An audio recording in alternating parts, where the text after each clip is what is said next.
ISS अर्थात international space station मानव निर्मित पृथ्वी से 408 किलोमीटर की ऊंचाई पर अंतरिक्ष में सबसे बड़ा स्पेस स्टेशन है। अंतरिक्ष में पृथ्वी से इतनी ऊंचाई पर आखिर इंसान जीरो ग्रेविटी में कैसे और क्यों रहता है? आखिर क्यों 15,000 करोड़ $US खर्च करने के बावजूद इंटरनेशनल स्पेस स्टेशन गिरने की स्थिति में है? आखिर किन परिस्थितियों का सामना करते हुए इंटरनेशनल स्पेस स्टेशन को अर्थ की ऑर्बिट में स्थापित किया गया? हेलो दोस्तों, स्वागत है आपका हमारे YouTube चैनल ऑनलाइन स्टडी 101 में। आज हम बात करने जा रहे हैं इंटरनेशनल स्पेस स्टेशन से जुड़े इन्हीं सब सवालों पर, तो जुड़े रहिए हमारे वीडियो में अंत तक। इंटरनेशनल स्पेस स्टेशन पृथ्वी की कक्षा यानी अर्थ ऑर्बिट में स्थापित एक रिसर्च लैब है, जहां अनेक देशों के एस्ट्रोनॉट जीरो ग्रेविटी में रिसर्च करते हैं कि आखिर इंसान कैसे पृथ्वी से बाहर रह सकता है और दूसरे ग्रहों पर सर्वाइव कर सकता है। आपको जानकर हैरानी होगी कि इंटरनेशनल स्पेस स्टेशन का सालाना मेंटेनेंस खर्च 3 से 4 बिलियन डॉलर है, जो कि नासा के वार्षिक ह्यूमन स्पेस लाइफ बजट से लगभग आधा है। और यही कारण है कि इंटरनेशनल स्पेस स्टेशन को एक देश के द्वारा बनाना मुमकिन ही नहीं, लगभग नामुमकिन है। इसलिए इंटरनेशनल स्पेस स्टेशन के निर्माण में कुल 16 देश शामिल है और इंटरनेशनल स्पेस स्टेशन के 16 डिफरेंट पार्ट्स है, यानी इंटरनेशनल स्पेस स्टेशन कुल 16 भागों से मिलकर बना हुआ है, जिसका पहला भाग जारिया 20 नवंबर 1998 20 नवंबर 1998 को रशियन प्रोटॉन रॉकेट द्वारा लॉन्च किया गया था।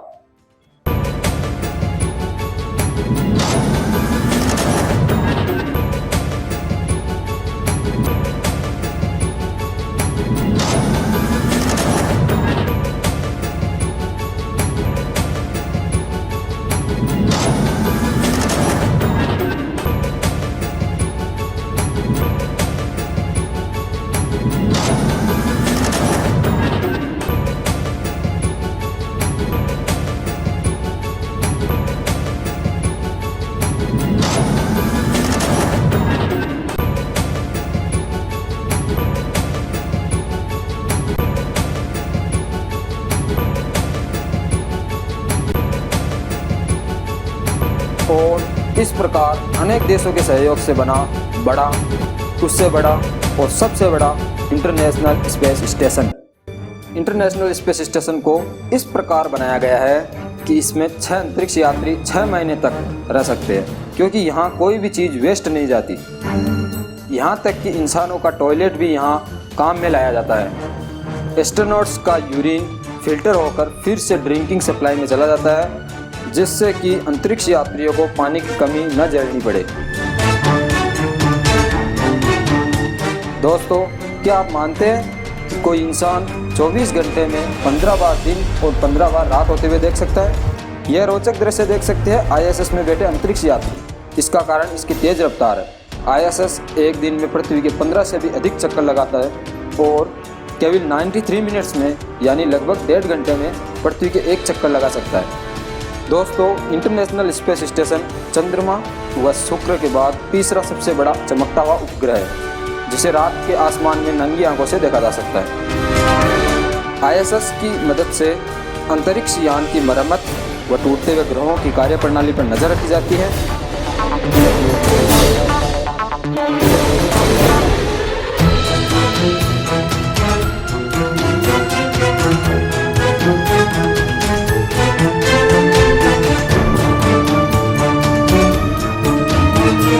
चिकित्सीय अनुसंधान व नई दवाइयों के निर्माण के अलावा वायुमंडलीय घटनाओं का अध्ययन कर मौसम की निगरानी रखी जाती है। लेकिन दोस्तों, ये जितना आसान दिखता है उतना आसान था नहीं।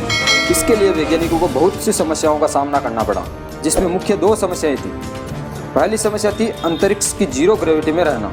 जीरो ग्रेविटी के कारण शरीर में कैल्शियम लॉस बहुत ज़्यादा होता है, जिसके कारण हड्डियाँ तथा मसल्स कमज़ोर हो जाती है।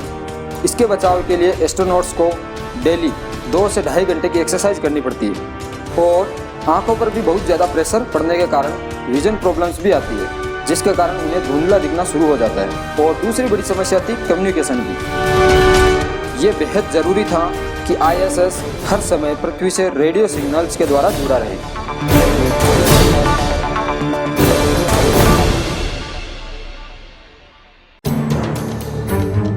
लेकिन यहाँ एक समस्या थी कि रेडियो वेव्स केवल स्ट्रेट लाइन में ही ट्रेवल करती है, और जिसके कारण इंटरनेशनल स्पेस स्टेशन 90 मिनट्स के एक चक्कर में केवल एक बार 6 मिनट के लिए कनेक्ट हो पा रहा था, जो कि डाटा कलेक्ट करने के लिए पर्याप्त नहीं था।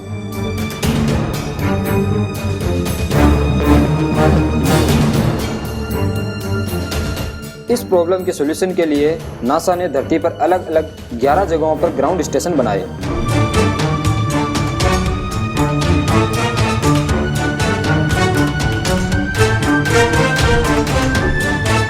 लेकिन इसमें भी एक बड़ी समस्या धरती का अधिकांश भाग महासागरों से घिरा होना था, जहां ग्राउंड स्टेशन को स्टेब्लिश करना बहुत ज़्यादा मुश्किल था। और इसके सॉल्यूशन के लिए बहुत से ग्राउंड स्टेशन को शिप्स पर स्टेब्लिश किया गया, लेकिन जहाज़ों की स्पीड इंटरनेशनल स्पेस स्टेशन से बहुत अधिक कम थी, जिसके कारण कम्युनिकेशन बनाए रखना संभव नहीं था।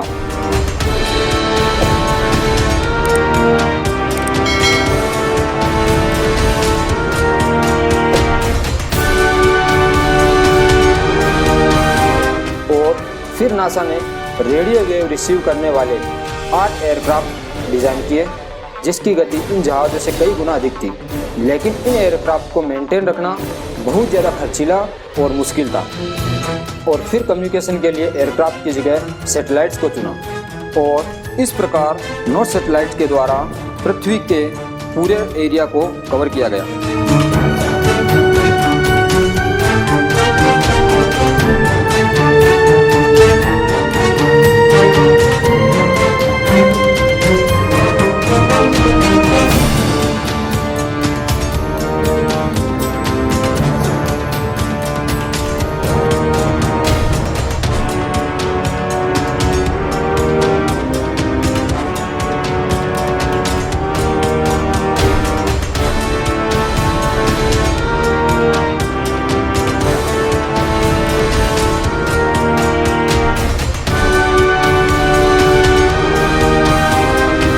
अब हम बात करते हैं उस कारण के बारे में जिसके कारण इंटरनेशनल स्पेस स्टेशन में प्रतिदिन तकनीकी खराबियां आ रही हैं। दोस्तों, जैसा कि हम जानते हैं कि पृथ्वी के ऑर्बिट में धूल, मिट्टी और भारी ऑब्जेक्ट भी चक्कर लगा रहे हैं, और इंटरनेशनल स्पेस स्टेशन का आकार बहुत ज़्यादा होने के कारण इनका इससे टकराना बहुत आम बात है, और इसी कारण इसे भारी नुकसान हो रहा है। और इन टक्करों के कारण इसमें छेद भी हो सकता है और एस्ट्रोनॉट्स की मौत भी हो सकती है।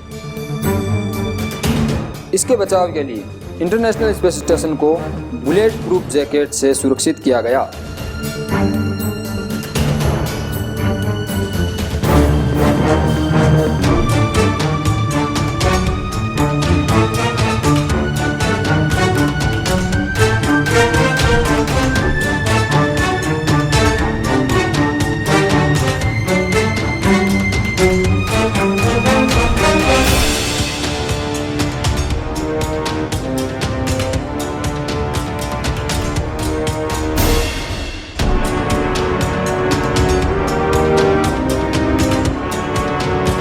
Thank you so much friends for watching our video.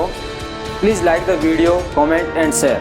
और दोस्तों, वीडियो का कौन सा पार्ट आपको सबसे अच्छा लगा कमेंट सेक्शन में ज़रूर बताएं। Thank you.